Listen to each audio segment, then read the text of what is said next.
Welcome back to MediaCollector's Phones and Operating Systems show. So today we will take a look at top 10 worst operating systems ranging from Coral Linux to Java OS.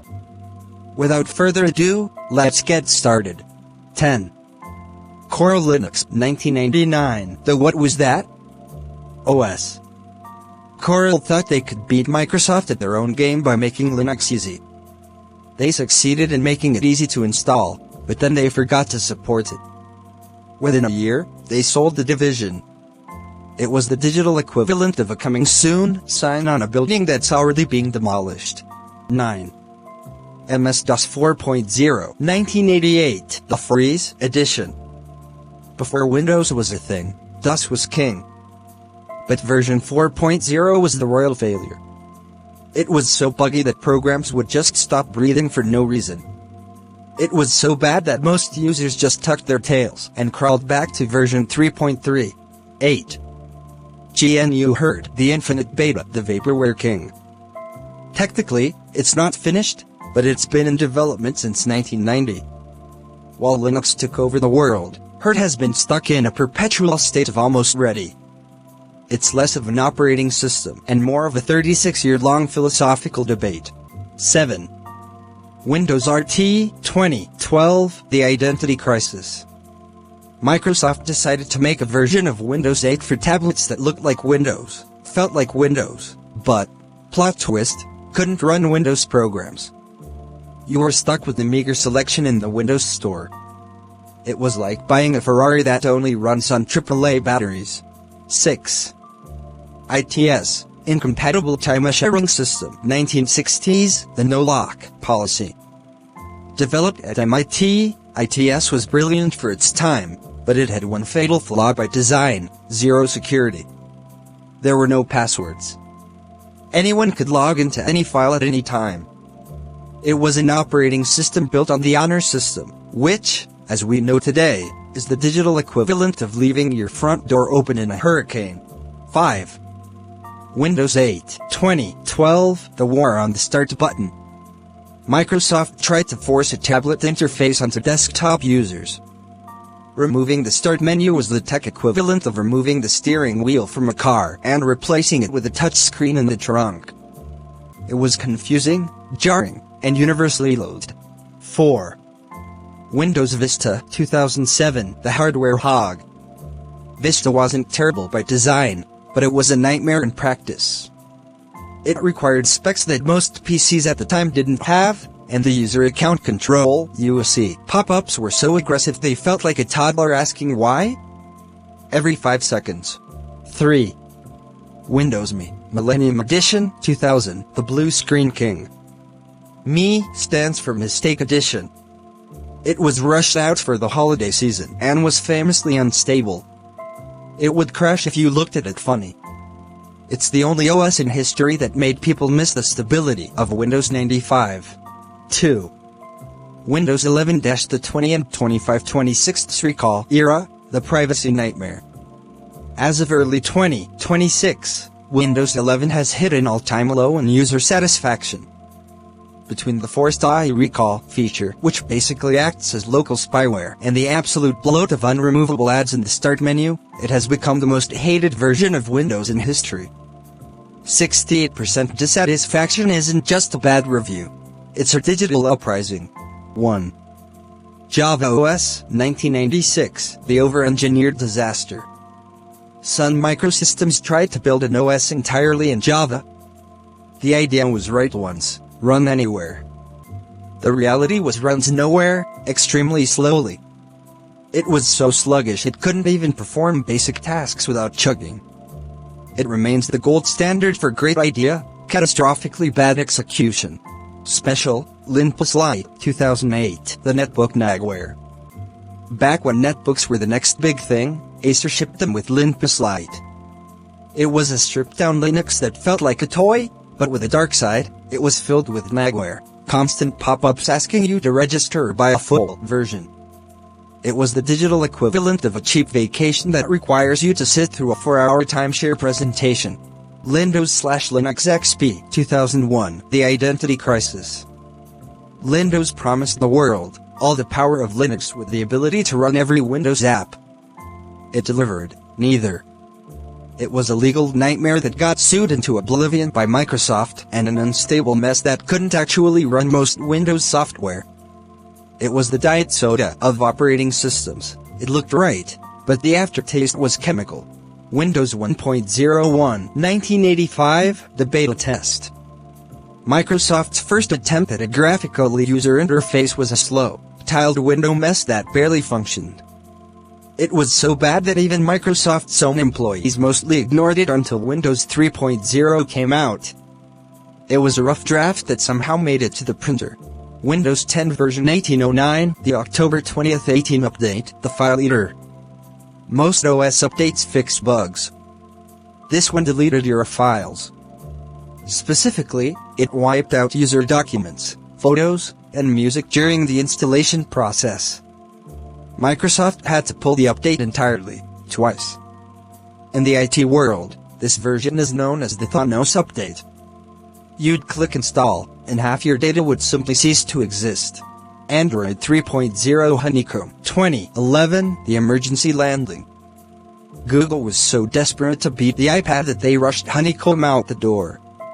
It was laggy, ugly, and so unstable that Google's own engineers called it an emergency landing. It was the only version of Android that was closed source for a time, because Google was too embarrassed to let anyone see the mess of code underneath. BlackBerry Playbook OS 2011, the tablet that forgot the basics. Imagine launching a professional tablet and forgetting to include a native email client, calendar, or contacts app. BlackBerry thought users would just bridge their phones to the tablet. When that failed, they eventually added email, a year later. By then, the Playbook was already in the clearance bin. HP WebOS/Touchpad 2011, the 49-day king. WebOS was actually good. It invented the card multitasking we use on iPhones today.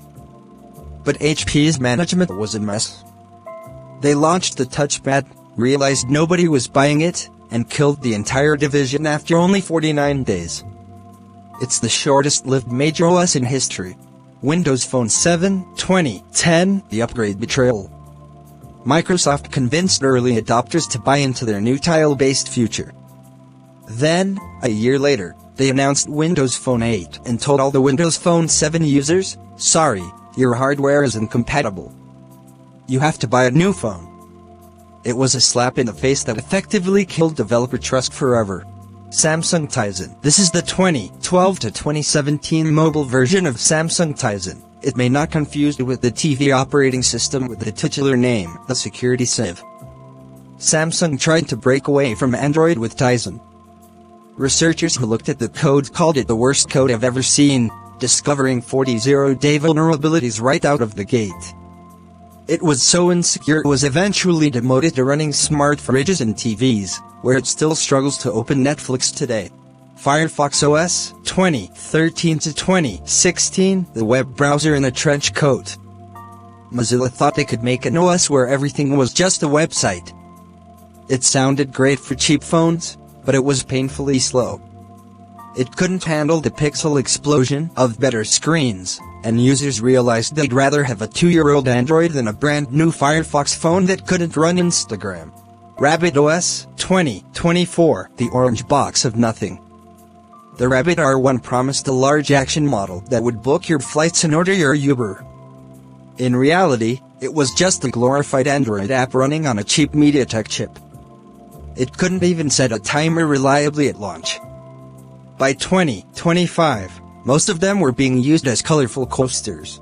CosmOS, Humane Pin 2024 to 2025, the $700 overheater.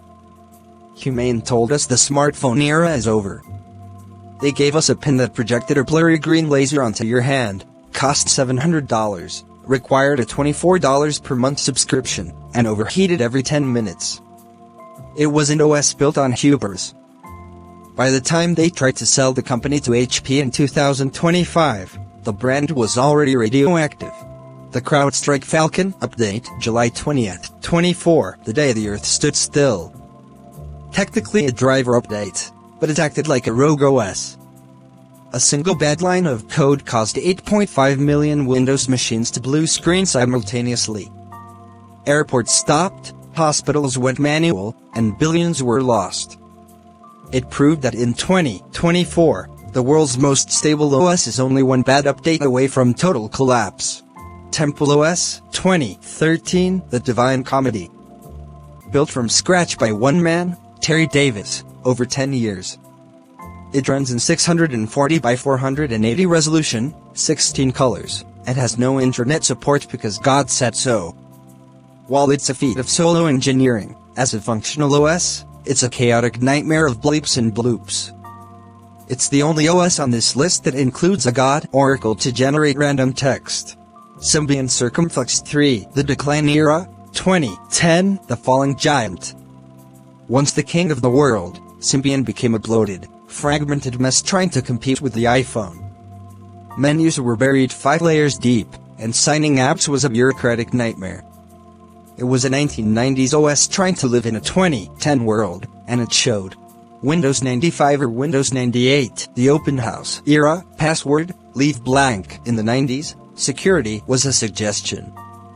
On Windows 95 and 98, when the login screen appeared asking for a password, you could simply click cancel.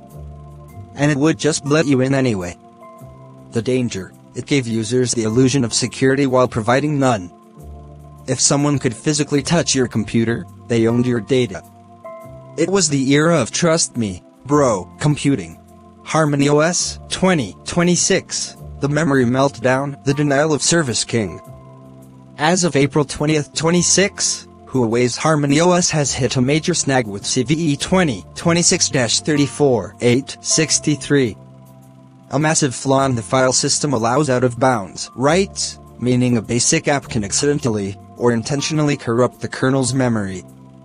The risk, it doesn't just crash the app, it bricks the device's ability to even reboot. It's a denial of service that happens at the hardware level, turning your smart device into a very expensive paperweight. That's all for today's video, goodbye. Scott, you used the wrong expression. Oh poop, anyway. That's all for today's video, goodbye.